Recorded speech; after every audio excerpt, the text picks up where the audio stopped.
Thanks for tuning in, everybody. Welcome to the live stream where we'll be going over some training, some crucial information. This is training session number 2 for FATE. And on the screen, which you'll see coming up now, is the gun and ammunition chart for Tier 10s. This is something that you'll definitely need to be familiar with, something that we distributed during the first training session. So anyone joining today, make sure you take a look at that. Links on my screen if you need that or you want it at the end of the training session. I will distribute that via the live stream. Today we're going to go over the weak spot guides for the T110E3, the IS-4, and we're going to rehash on the IS-7, and we're also going to go over the E100. At the conclusion of the training today, we're going to go over and have a scrim that's going to be comprised of the majority of the tanks that we're going to go over on weak spots today. That scrim is going to consist of people from 3 separate clans, so everybody will have an opportunity to be involved. So let's get started with the T110E3.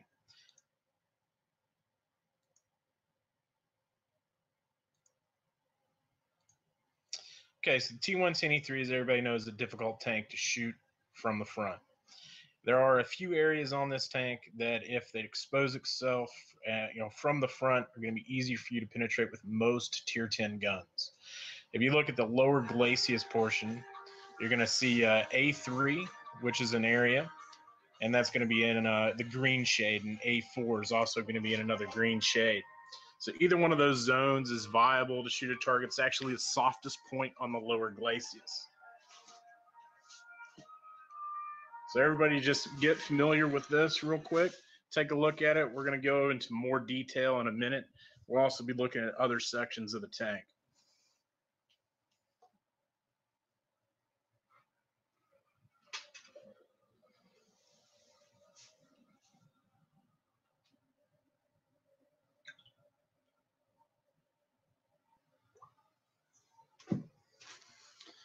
All right, so if everybody's looking at this, you're going to notice the effective armor. EA, that's what that stands for, is effective armor in the tank. And you're going to notice that there are armor breaks in this tank. Break 1, which is 305 millimeters at 40 degrees, is 398 millimeters of effective armor. Basically, if you're shooting that part of the tank, you're doing it wrong. Then you got zones such as A2, and the lower glacis portion, LFG, which is lower front glacis, which is at the 20 degrees on each side. It's 152 millimeters in the center at a 45-degree angle. The reason why you don't shoot the center of this, you want to shoot the outer sides, is at a 45-degree angle. That 152 millimeters becomes 178 millimeters of effective armor. At 45 degrees, it becomes almost 228 millimeters of effective armor. So that's the difference right there. At the 20-degree mark, on the outer edge of A3, it's only 114 millimeters of effective armor at A3 and A4. So if you're going to be shooting a T110E3, that's where you need to place those shots. Either side of the gun mantlet, A2, that is also a soft spot, and A1. Now, those are really small areas, and with the change in gun accuracy, those are not as viable as they used to be to shoot at. But they are only 152 millimeters of armor. So let's go ahead and take a look at the next slide.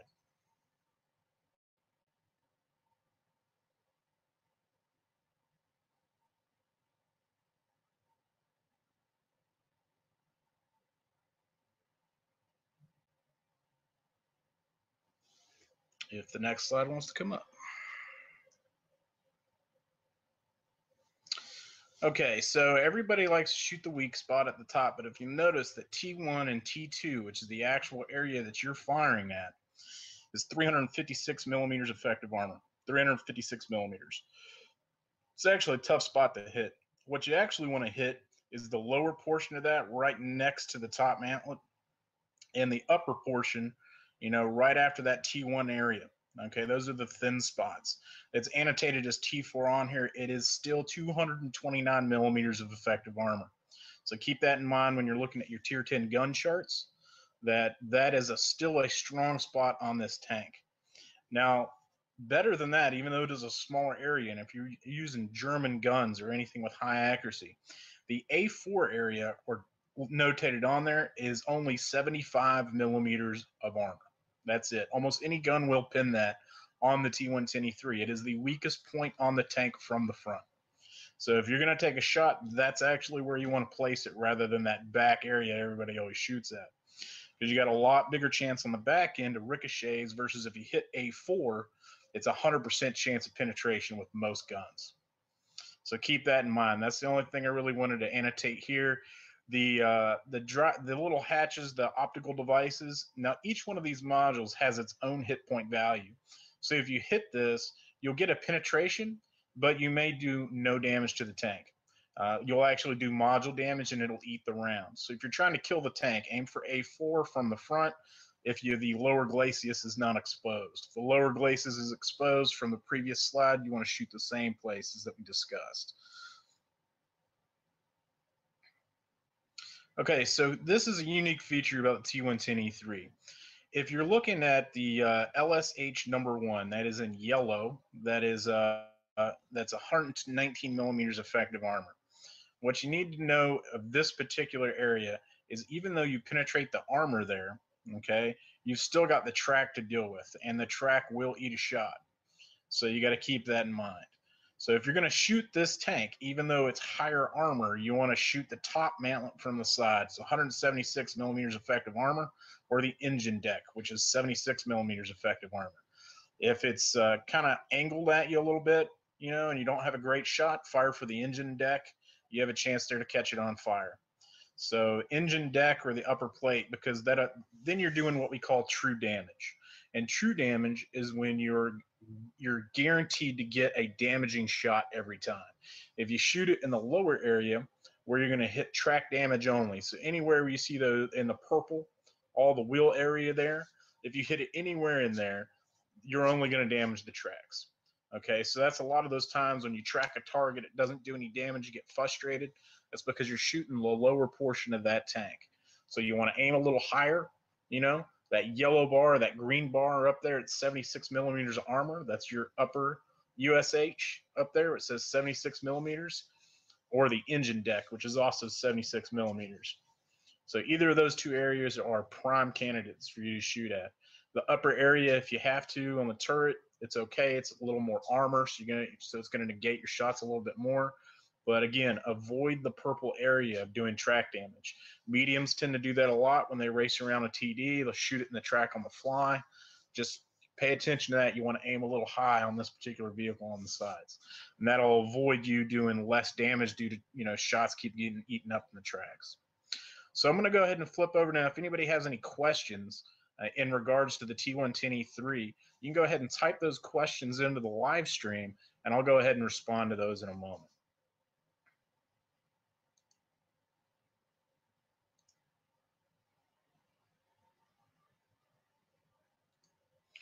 So let's go ahead and move on. We're going to move on to the IS-4.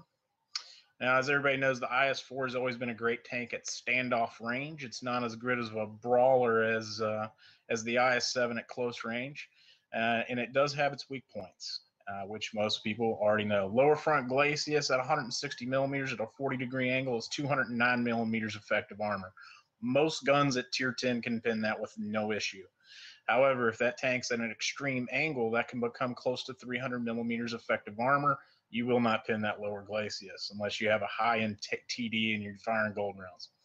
And as you know, if you're firing heat rounds at extreme angles tend to bounce a lot. Now, APCR, on the other hand, you got a better shot with. All right, so upper front glacis on this tank is 140 millimeters at 61 degrees, almost 300 millimeters effective armor. So again, consult your gun charts when you're shooting at this tank. If you're dead on from the front, look at your millimeter penetration values and figure out if this is a tank that you can engage from the front on a regular basis. If it's hull down, you can still fire it right through, fine. Pay attention to A1. A lot of people like to shoot this spot on the tank. It is a weak point and the driver's hatch, okay? The left and right of the driver's hatch will cause ricochets often. The center triangle that you're looking at where the A1 is positioned on this tank is prime for you to shoot at. You will get a lot of penetrating shots because of the difference in the armor angle there.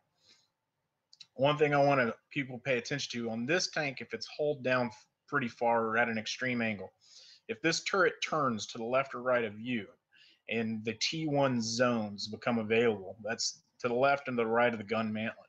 those are actually fairly thin areas in comparison. They are 250 millimeters effective armor with minimal angle. So that is a nice flat spot on the front turret of that tank that you can actually engage if you're in a close confrontation and it's behind some rubble or something like that. You can take that shot and get a penetrating hit. So keep that in mind. The FT area is FT2. If you look at the chart here, FT2 is 250 millimeters at 10 to 30 degrees, depending on how the turret's angled and where that area is. It gets up to close to 300 millimeters effective armor. I've seen some people try to take some of those edge shots on the turrets. 99% of the time, it's going to ricochet. So that's just a shot you don't want to take. The T3 area on this, not a lot of people realize this, but that T3 area at the top, some people try to shoot that to pin through the top of the turret on the IS-4. It has one of the highest chance of bouncing or you getting critical shots with no damage. Due to the module placement in the interior of this tank, if you fire shots there, a lot of times you'll get module damage, but you actually won't do any HP damage to the tank. So just keep that in mind. Moving to the next slide. Okay, so here's a cross angle with effective armor and what you're looking at. It's pretty much the same size as before. However, what this does is it breaks down the gun mantlet for you. So what you want to look here is the M1, M2, and M3 areas that have been broken down. The M3 area, which is actually right next to the gun, okay, literally right next to the gun, that is a pinnable area that will do damage. M1 and M2 will always be pin no damage, even if you do damage it due to spaced armor. And the fact is the mantlet is thick and the armor behind it is thick. So even if you do pin it with a 300 pin round, it won't pass through the next layer of armor. So that's why you get a penetration no damage shot a lot of times when you fire at this gun mantlet. But T1 and T2 areas, those are a little bit softer. And this also gives you a better view of that top end where I was saying you get a lot of ricochet shots at T3. There is the rare instance that if you fire at the bottom of this, it will pin through T2. And that's a ricochet pin. With the new physics, those can occur. So here's the side armor on your IS-4. What you want to pay attention is in the green zone. Okay, the purple zone is missing from this, but keep that in mind. If you're firing down there where that purple zone on the previous tank would be, you're going to get the tracks are going to eat a lot of shots. You're going to do almost no damage. People got to learn you got to stop firing at the tracks unless you specifically want to track this vehicle. And the LSH-1, which is the green zone that you're looking at here, it's 160 millimeters effective armor. If you fire at the lower portion of this, you will hit the tracks. It adds 20 millimeters. So the upper green zone is where you want to be firing on this tank. The yellow zone, which is next up, has got a little bit of an angle to it. It's 209 millimeters effective armor if you're looking right at it. So keep, just looking at the difference in those two zones where your shot can land, you want to aim in the green zone. All right, the turret you completely ignore unless you got a great side shot where the ammo rack and any crew members are, and that's about it on that particular tank. All right, so before going into the next tank, we'll go ahead and answer some questions that are being done on the live stream.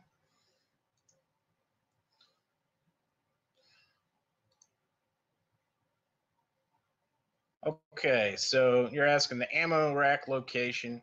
Is this for the IS-4 or the IS-7? Just shoot me another question there, being a little more specific.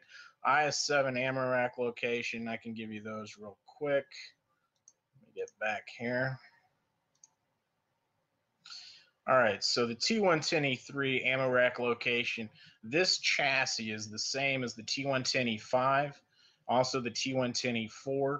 The ammo rack location is dead center underneath. So if you're shooting in between the two track zones, LSH3, that zone right there, you will penetrate the ammo rack on the T110E3. That is the easiest way to get to it.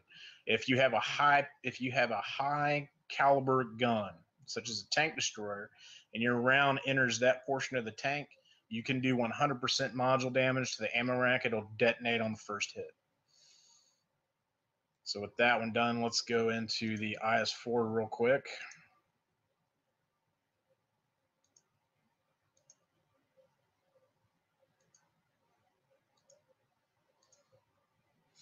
All right, so ammo rack location on IS-4. The loadout of the IS-7 and the IS-4 ammo rack locations is virtually identical. Even though they are separate chassis, the ammo rack locations remain the same. So if you're firing at this tank, the ammo rack location is behind USH-1 on the tank. So right in that zone is where you want to be hitting to penetrate the ammo rack. You can shoot through USH-2 on the side, on that left, well, it'd be the left side of the tank, and it'll get you to that same zone. But down in there, you know, this tank's missing the headlights, but you get the same idea. So this is another thing I wanted to mention when firing from behind on the IS-4. This is mostly for medium tanks that are circling the target. Keep your shots low. All right, you want to fire into the 100 millimeter back end of this tank. If you start shooting the turret, even though you've got a chance to kill crew members and that kind of thing, you're really wasting your time. You want to put your shots into that 100 millimeter. It's a 120 millimeter effective armor. It's best place to shoot it. You're going to guaranteed pins every time. Not to mention the engine compartments there. You also have your chance to light on fire. Just keep your shots low. Don't be wanting to shoot at the back of the turret, because not only do you have the 170 millimeter and then the 200 millimeter what's called belt armor around the turret, but I mean, if you get a bad shot, you're going to get a ricochet versus that bottom portion. It's going to penetrate every time. So that's rehashing the ammo racks for those particular tanks. Next two tanks we'll go over the IS-7 and the E-100 for weak spots, and we'll talk about their effective armor. Real quick, I'll go through and answer any other questions that are on the live stream. Okay, the E3 that you guys were talking about. So I went over the E3 ammo rack location. Thanks, Joseph Los Cavender, for those questions. Like I said, keep in mind that the chassis of those particular tanks, the T110E5, T110E4, and T110E3, are all the same. So the ammo rack locations for all three of those tanks remain the same. So now we're going to go into the IS-7. Again, guys, if you have questions, go ahead and post them up in the live stream. I'll get to your questions in between the tanks. Okay, so this is a tank a lot of people have problems with, and we went over this a little bit during the first training session. So I'm going to go over a few things real quick that a lot of people have difficulty with, or some things that people just may not know that can improve your gun accuracy and the damage that you can dish out to these tanks. So the lower front glacis, which is what a lot of people shoot at on the IS-7, one of the things a lot of people don't understand is that this tank facing you, it is 233 millimeters effective armor, provided that both tanks are on level ground and your shot is level. So that's 233 millimeters effective armor. The upper front glacis past the first break is 480 millimeters of effective armor. So if you're shooting that upper front glacis where the number 1 is, you're wasting your time. Do not shoot there. All right. If you've got angled down on the tank, or the IS-7 is badly positioned, then yeah, you can pin there. But on an every, playing good players in Clan Wars, typically that's not a shot you're going to want to take. Now, upper front glacis 2, that's their upper area where the headlights are. This is where that ammo rack is behind the left side. It's 412 millimeters effective armor. However, it is actually only 150 millimeters thick. So if the IS-7 turns to the left or to the right, the maximum degree angle that you see in those two areas becomes a lot smaller, and the actual effective armor drops from 412 to about 200. So that's when you can pin that side. But if it's perfectly straight on at you, really, pointed directly at your tank, again, you're going to waste your time shooting at that upper front glacis. A lot of people do that. If it's pointed straight at you, your best bet's the lower front glacis, or the place that not a lot of people know about. If you look at FT1, okay, FT1, yellow on the front mantlet, that is 240 millimeters effective armor. So you need to have a decent gun if you're going to do this. But if the IS-7 turns his turret and you're looking at him and the turret moves right, and that FT1 becomes center or center line with the tank, it reduces the 346 effective armor to 240. It has almost no give, and you can actually put a round straight through the turret at that point with a high caliber gun. Again, consult the gun charts on your penetration ratings for your vehicles to see that if you can actually make that shot count. Okay, the gun chart that I'll give the link out again later has the penetration values plus or minus 25%. That takes into account within World of Tanks game mechanics. So just keep that in mind. All right, so the purple areas that you see is tracks. Again, if you're shooting those areas, you're not actually going to get damage on the tank. You're just going to track the tank. It's going to eat those shots. FT3, FT4, FT5, or your front turret sections, are pretty much impenetrable unless you're getting a downward shot through the top of the turret.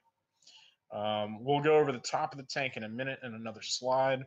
The mantlet and gun on the IS-7, due to the spaced armor that exists in the mantlet and the way the gun is positioned, is actually 100% immune to actual damage. So again, if you shoot that, you're wasting your time. All right, so we'll move on to the next slide, and I'll provide all the links for all these slides later on that you guys can look at. And if you have any other questions afterwards, I'll be on the various team speaks. All right, so if you're getting a top shot on the IS-7, here's where you want to put it. If you look, a lot of people shoot that hatch on the left-hand side, the A4, A3, A5 area.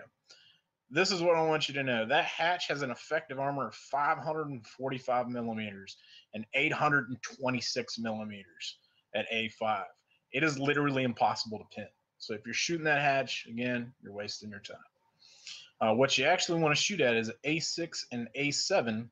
A7 is only 100 millimeters. A6 is 150 millimeters. This is a precision shot if you don't have any other shot available. This is what you can go after. They are 283 millimeters effective armor at A7, 254 millimeters effective armor at A6. If you're getting a decent shot on that, they will pin, and you will do full damage to the tank. But again, that hatch on the left-hand side, don't waste your time with that. It's got a ridiculous amount of armor. It's just there, pretty much just think of it as being there for looks. But a lot of people have tried to pin that, and the reality of it is it's almost impossible. So unless you get a really good angle on it. But all right, so next slide. Again, you see the purple area denoted on the IS-7. This is track area where it will eat your shots. You will do no damage. You will get pins, no damage consistently in this area. This breaks the IS-7 down into 5 categories. LSH-3 is 30 millimeters at 68 degrees. It's only 80 millimeters of side armor. IS-7 side armor is absolute crap. But if you're going to fire at this particular tank, due to where the ammo rack sits, if you look at USH number 2, it's 100 millimeters armor, 65 degrees plus 20, 257 millimeters effective armor. This is actually counted as spaced armor on the IS-7. The reason for that is when it enters this zone, there are modules behind each section of USH-2. So your round will enter this portion of the tank and then impact the module. And then it'll roll for damage on the module. And then if it passes through the module, it'll then damage the tank. So if you fire your shots up here, you're going to notice sometimes you'll pin, but you won't get any damage. This is why that occurs. That green zone in between the bottom of USH-2, that LSH-1 area, that is actually where you want to place your shots to get consistent damage on the IS-7. All right, so consistent damage is LSH-1 or ST2. Okay, if you're on the side of it. The back end of the turret has what's called box armor. You just don't shoot that. If you're shooting from the side, if you're shooting from the back of it, you can pin it, but from the side, a lot of those will ricochet. But ST number 2, ST3, ST4, if you're looking at the armor on those, ST3 is 185 millimeters, 12 degrees at minimum angles, 250 millimeter. Roughly, the turret on this tank averages at around 250 millimeters of armor. So if you're running around and that's the shot that you're going to take because you can't shoot the lower portion, aim for ST3 or ST4, the upper area or center area, the back of the turret. And that's if you can't fire into the green zone. Okay. All right, so talking about the rear of this tank, if you look at the turret, the rear turret number 2, rear turret number 1, you'll notice that the back of that turret has little to no armor. Talking 110 millimeters of armor, 166 millimeters effective armor at its angle. What you don't want to shoot is where it says RT number 3. All right, even though that armor is thin, all right, what you actually are going to do is when you hit that, it tends to ricochet down into the tank. You'll still get damage when you do that. However, every once in a while, you'll get a pin no damage if you shoot at the base of the turret. So that's a little bit deceptive in the fact that it shows that it's such low armor. But the game mechanics, that tends to be what happens just because we're such a small zone. So aim for RT1. That's your primary zone on the back turret of the tank. RHA3, that's your engine zone where you want to hit. And RAHA1, another area that you want to hit. So those two green zones and RT1 are going to be your primary places to fire if you're firing at the back of an IS-7 to maximize your damage over time. All right, so that's it for the IS-7. I'm going to check for questions again. If anybody has any questions, post those up.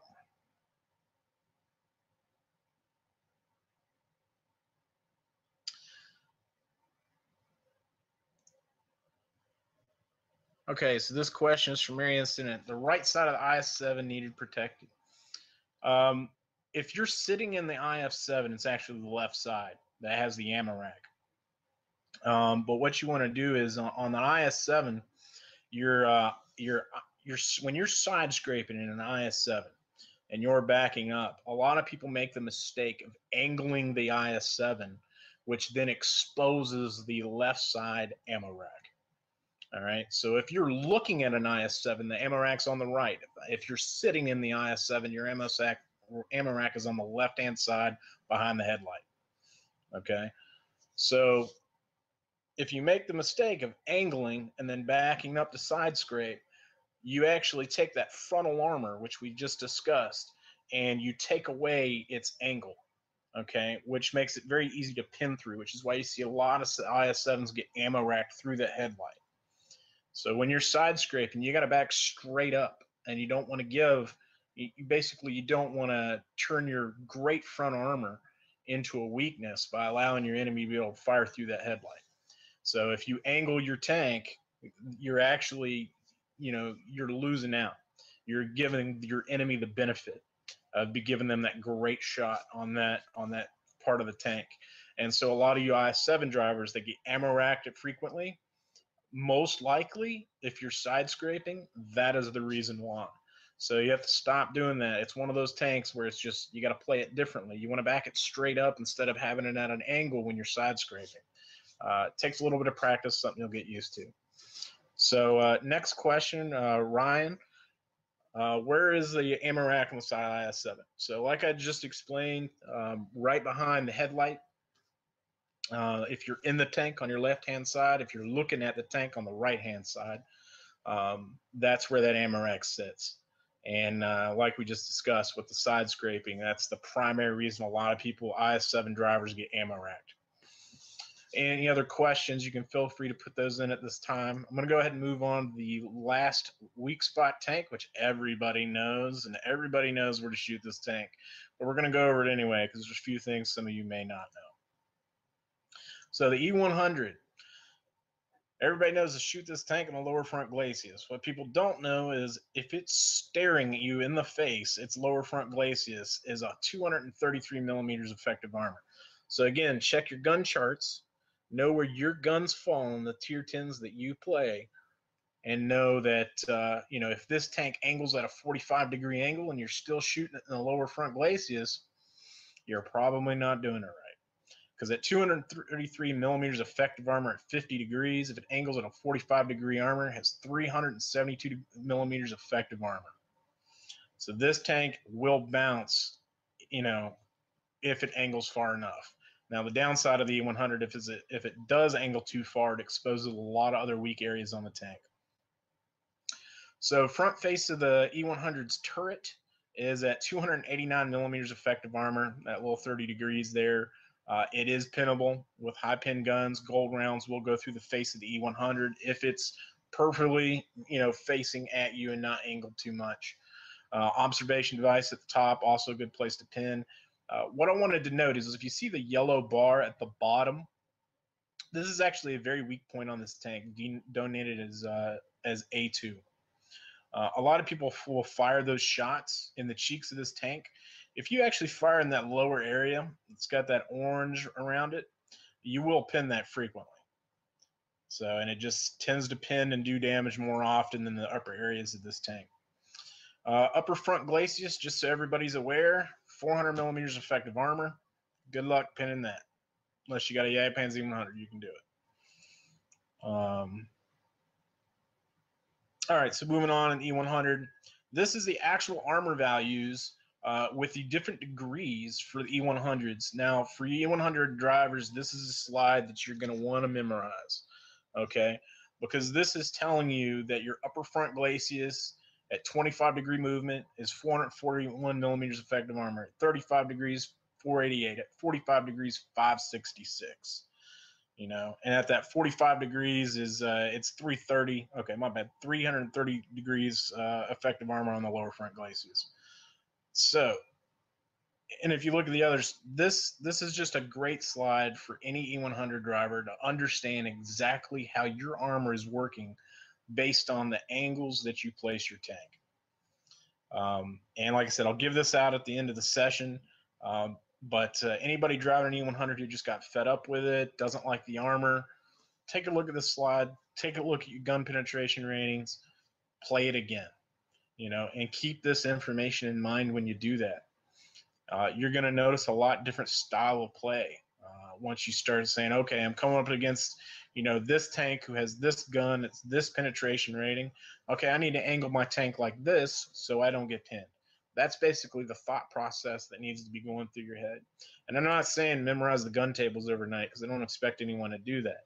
But pick out two or three tanks you see often that you have trouble with.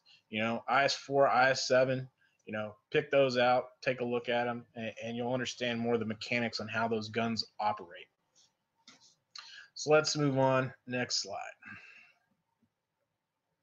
All right, so we all know the side turret in the E100, very easy to pin. Its effective armor is only 173 millimeters. Best place to pin. Now, a mistake that a lot of people make of shooting the E100 is shooting the upper portion of its side. It's the thickest part. 250 millimeters effective armor on this little belt here of armor that's right below the turret. So if you're going to shoot at this thing, you need to fire, and I tell people where it has the tracks there, which is 120 millimeters, all right, that will eat your shots, okay? It's green, it's low armor, but it will eat your shots unless you fire in between the road wheels. If you fire in between the road wheels and actually hit the whole armor, then you're golden. It'll do full damage. But on the move, that's a tough shot to make. Your safe shot is is either shooting it in the side of the turret if that's available, or shooting it in the orange zone, which is 120 millimeters plus 60, and then it adds 30 millimeters for 210 effective. So that's your safe zone to fire on the E100. I always tell people if you're going to fire towards the rear if available, because you again get the chance to damage modules, that kind of thing for this particular tank. E100, not a hard tank to take down. A lot of people like to try to shoot A1, by the way. Don't do that. Just because of the way that it's kind of an octagon-ish type armor. A lot of times what you'll see happen is if you hit the edge of it, it'll actually ricochet the round off the back of the tank because it actually it counts as two pieces of armor, and it'll do your shell normalization both times. So keep that in mind. But yeah, keep your shots low into the engine compartment. Get that chance to set it on fire. Don't waste your time with the turret. Even though the back end's 173 millimeters effective armor, it's a much better target to fire at than the turret. The fire chance is always better on any tank with a lot of HP. You want to fire there rather than putting them in the back of the turret because you're wasting opportunity to destroy that module. All right, so that's it for the 4 tanks that we've gone over today. It's 9:35 now, so what I'd like to do is go ahead and get everybody together that's in the live stream. If you have an E100, an IS-7, an IS-4, or a T110E3, get those tanks ready. We're gonna get everybody together. We're gonna do a scrim. For the other clans that are attending, I am in your team speaks, so just poke me and let me know that you want to join, and we'll go ahead and get that taken care of. Just to highlight, ammo rack on the E100, back rear of the turret. You fire there, you can detonate the ammo rack. Just to answer Sean's question real quick. Any other questions or anything? We're gonna do a Q&A. We've got about 10 minutes left. I finished a little faster than I wanted. We've got about 10 minutes left. So if anybody has any questions, go ahead and put those up on the live stream. Keep in mind there's a little bit of a delay, so I'm going to give it a few minutes for you guys to get your questions in. The gun and ammunition chart I have up now. What I've done is I've sorted these for heavy tanks only at tier 10.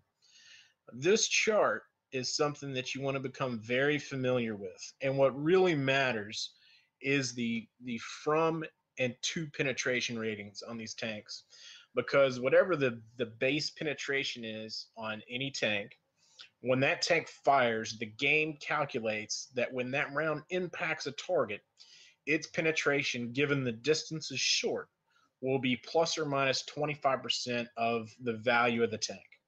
So then that's how you get an average penetration rating. But you want to keep that in mind, that if somebody's taking a shot at you, for example, you know, all the ammunition that's in blue is going to be your premium rounds. So that's if for Clan Wars tanks, all you guys that are in Clan Wars, you want to keep that in mind, that the blue on the screen is your premium ammunition fired from those particular tanks. So that's what you're going to be wanting to angle your armor against. That's what you're going to want to prepare for. So, and you can go back through this gun and ammunition chart on your own. You can sort it for medium tanks, tank destroyers. It's got all that information readily available for you. And again, if you have any questions, just feel free to hit me up anytime. I'll go through it with you individually if you need to. But should have given enough time for everybody to get their questions in on the live stream. All right, no more questions. Awesome. All right, so like I said, we're going to go ahead and break now, and we'll go ahead and get the scrim ready. Again, poke me on your team speaks if you need to go ahead and join up for the scrim. We've got room for 30 people in each scrim, and I've got enough commanders that we can do 2 scrims, so we can have up to 60 people total. But we'll go ahead and get that arranged. It's probably going to take about 5 to 10 minutes to get everybody in the different training rooms. So like I said, poke me on TeamSpeak if you need me. Thanks for joining. We'll be here tomorrow at 9 p.m. Eastern. The feed will be live 15 minutes prior. Links will be available on the same page that you went to today. And we'll be going over a few different tanks and their weak spots, armor effectiveness, and how they're used. But we're actually going to be going over side scraping techniques specifically. So the Moss will be in that lineup. So anybody who has one, we look forward to seeing that. We'll also be going over different techniques for side scraping with the IS-7, which we highlighted today, but we'll go into detail because the mechanics of those 2 tanks are so different that I want everybody to see how proper side scraping with those styles of tanks is actually done. So until next time, see you guys on the battlefield.